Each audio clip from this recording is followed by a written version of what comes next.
Le journal Écho de Lyon Décideur vous est présenté par SG Auvergne-Rhône-Alpes.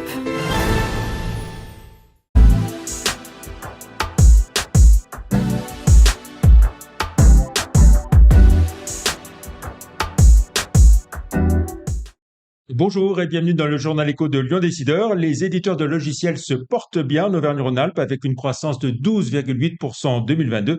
On fait le point sur les résultats régionaux du top 250 des éditeurs de logiciels français avec Stéphane Gilles. Bonjour. Bonjour. Merci d'avoir accepté notre invitation, délégué régional de Numéum et dirigeant PDG même de Projet et Performance. Notre invité donc cette semaine, un panorama établi par EY et Numéum avec le concours de Digital League. Aussi, satisfait général, on va dire, pour les éditeurs de logiciels en Auvergne-Rhône-Alpes, dont l'activité affiche une croissance de près de 13% l'an dernier. Et il faut dire qu'elle est le fait de tous les éditeurs, pas uniquement de quelques-uns. Effectivement, 12,8%, c'est 2 points de plus que la moyenne nationale. Et la croissance n'est pas portée que par les gros éditeurs comme Cegid, mais effectivement par tous les éditeurs de la région, dont nous sommes très, très fiers. Alors, dans ce panel national, il y a une bonne trentaine d'éditeurs d'Auvergne-Rhône-Alpes. Ça représente 2,7 milliards d'euros de chiffre d'affaires. Pour avoir un point de comparaison, ça donne quoi au niveau C'est national? c'est à peu près 10% du chiffre d'affaires, un peu plus de 10%, puisque le chiffre d'affaires national est de 21 milliards. Donc voilà, un petit peu plus de 10%. Voilà, alors on voit que la recherche et le développement est un important levier de croissance avec ce fameux crédit impôt recherche, dont on peut dire qu'il est plébiscité par les trois quarts des éditeurs de logiciels. C'est exact, c'est exact. Beaucoup d'utilisation de ce crédit d'impôt recherche.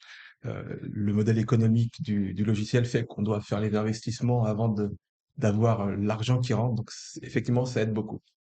Alors, si on poursuit les enseignements à tirer de ce panorama, la rentabilité économique du secteur, elle est bonne aussi, hein, un bénéfice d'exploitation pour 97% des Oui. entreprises du secteur. Ce qui est beaucoup, ce qui est beaucoup. Et on en est très, très content. Le modèle économique fait que ce sont des paiements mensuels, des paiements qui ne s'arrêtent pas comme ça, puisque le logiciel, on en a toujours besoin. Donc, il y a une pérennité dans la durée sur les investissements. Ces fameux revenus récurrents Exactement, exactement. qui sont plébiscités. Alors, ce qu'on voit aussi dans les enseignements à tirer, c'est la montée en puissance de la RSE, hein, avec plus d'un tiers des éditeurs qui ont des postes entièrement dédiés à la RSE dans leur entreprise. C'est exact. C'est un élément important puisque l'éditeur est un acteur de la vie de la cité et la RSE, au-delà de ce qu'elle apporte, permet aussi de recruter les meilleurs éléments, notamment les jeunes qui sont très attentifs à la politique RSE de leur futur employeur. Voilà, c'est un élément qui joue Tout à important fait. dans les recrutements. Qui joue comme le Euh, salaire et comme la technologie. Aux tendances fortes, la montée en puissance du SaaS, plus de la moitié de l'activité est désormais réalisée en mode SaaS. C'est exact, le modèle où chaque entreprise avait son propre serveur, son propre service informatique a évolué.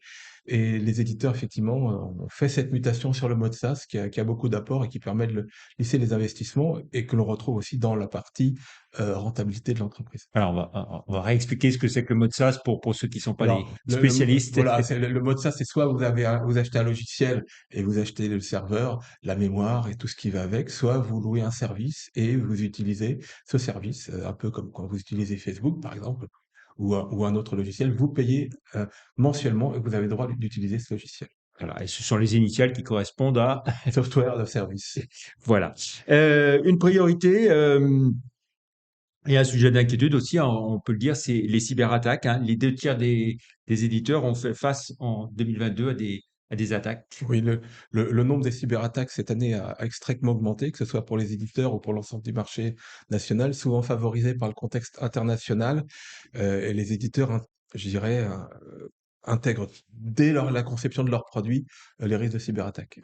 Alors, quand on dit attaque ou tentative Tentative de cyberattaque, voilà. d'intrusion, Voilà, les tentatives ouais. d'intrusion, souvent les tentatives d'intrusion ne sont pas au bélier, c'est on pose entre guillemets un mouchard, on regarde ce qui se passe et après on regarde la porte. Il y a ce qu'on appelle des outils, ce qu'on appelle des SOC, donc Security Operations Center, qui permettent de déceler ces attaques un peu sournoises et de bloquer les cyberattaques avant qu'elles n'arrivent. Hmm. L'international a un défi qui est encore difficile à relever, hein. Alors certes, il y a 46% hein, du chiffre d'affaires qui est réalisé à l'international, Mais cela, on va dire, est très dépendant de la taille des entreprises, hein, et Et plus on est gros, plus plus c'est effectivement fait. la Le- part est importante à l'international, mais pour les petites entreprises, c'est beaucoup moins. Oui, parce qu'il faut à la fois s'adapter aux contraintes fiscales et légales des pays qu'on veut attaquer et aussi à la langue et se faire connaître puisque c'est un modèle, même si parfois la vente se fait par internet, il y a besoin d'investir beaucoup en marketing et en communication. Et on voit que l'international, c'est déjà prioritairement Oui, tout à fait. l'Europe, mais, Mmh. mais au-delà. C'est l'Europe, c'est beaucoup d'Asie et beaucoup d'Amérique. Hmm. On voit aussi une volonté de continuer à grandir, hein, en actionnant la croissance externe, et notamment à l'international, hein. C'est exact. Beaucoup d'entreprises, une majorité a l'intention de faire la croissance externe. C'est ce qu'ils disent, tout au moins. Là, ouais, c'est ça. Pour partie, ils veulent faire leur croissance pour moitié en croissance organique et l'autre en croissance externe. Donc ça, effectivement, nécessite des fonds et des plans et de connaître le pays, d'adapter le logiciel. Donc c'est aussi des gros investissements. Mais c'est l'enjeu parce que c'est, si on a 2 fois plus de clients, on n'a pas besoin de produire 2 fois plus lorsqu'on est un éditeur, surtout en mode SaaS. Mm.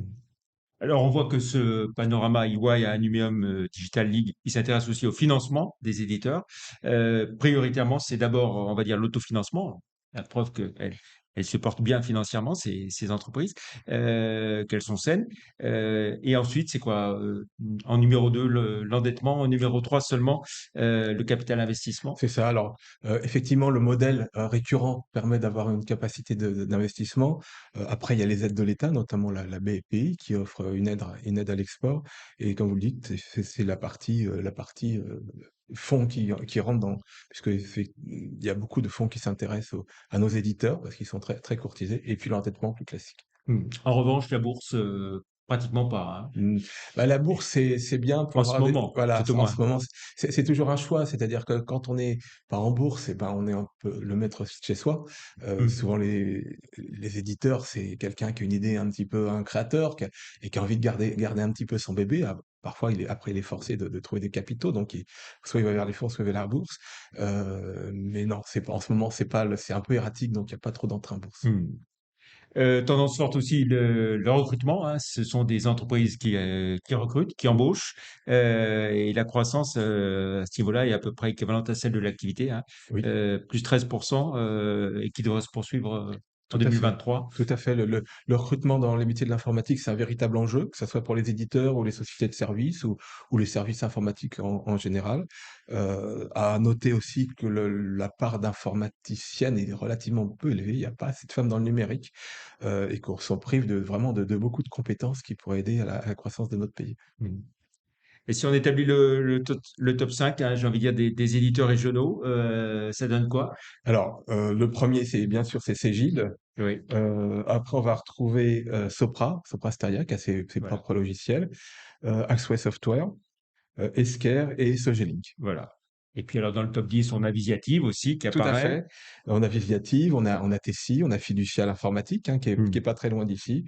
Hardis, qui est une société aussi de la région, Cyril Group, et Infologique. Au niveau national, le numéro 1 incontesté, c'est Dassault Systèmes, bien sûr. Oui, tout à fait, qui continue à performer. La société existe depuis très longtemps et qui continue à bien marcher. Voilà. Et c'est Gilles qui se situe bien aussi. Tout à fait. Voilà. Alors, un mot maintenant sur, parce que là, on raisonne sur l'année 2022, hein. Comment a été globalement l'année 2023 qui s'achève bientôt? Encore bonne, mais peut-être un peu moins de croissance? On n'a pas encore les chiffres, mais Oui, trop tôt pour le dire, bien pas pour sûr. le dire, mais je pense qu'elle sera assez proche, une croissance qui sera assez proche de celle qu'on a pu avoir sur l'année précédente. Donc Hmm. plutôt une bonne année. Hmm. Et en termes de marge de résultat, est-ce que l'inflation, les taux d'intérêt qui sont repartis à la hausse très fortement, ça va jouer et peser sur les marges des entreprises? Alors les entreprises répercutent sur l'inflation sur leur prix de vente. Les coûts qu'on va Elles y arrivent parce qu'on nous dit souvent on a du mal à Alors, arriver. normalement, les Ouais. contrats le prévoient, c'est-à-dire prévoient une revalorisation annuelle qui est à un pourcentage soit de l'indice Syntec, soit d'autres indices. Ça va dépendre des clients qui puissent avoir, mais normalement, tous les contrats prévoient un réalignement des tarifs. Après, il y a des négociations entre les clients et les fournisseurs comme il se doit. Hmm.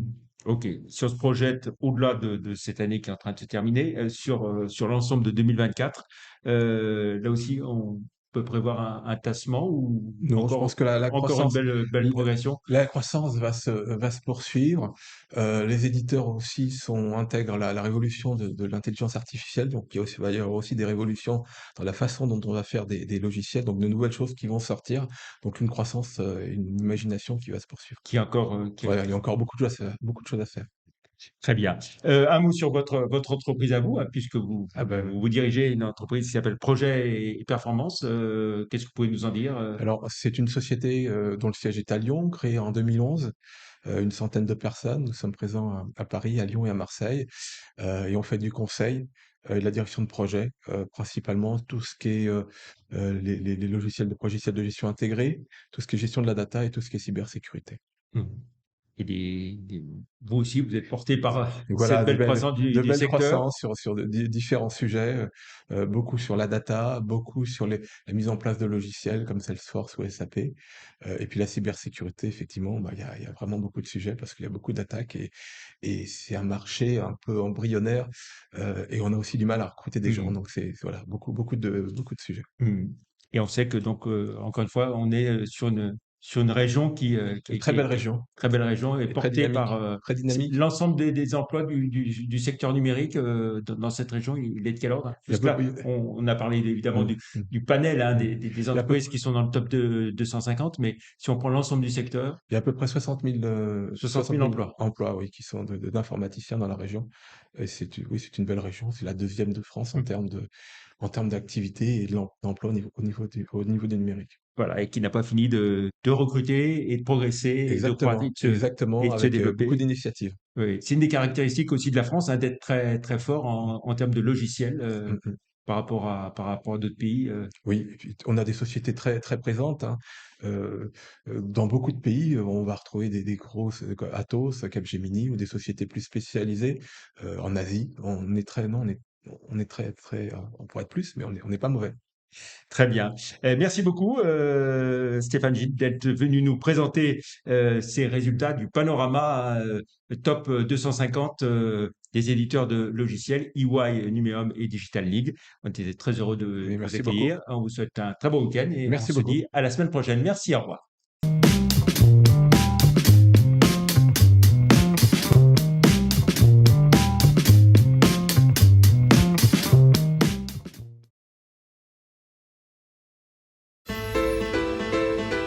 Faites grandir vos idées avec SG Auvergne-Rhône-Alpes.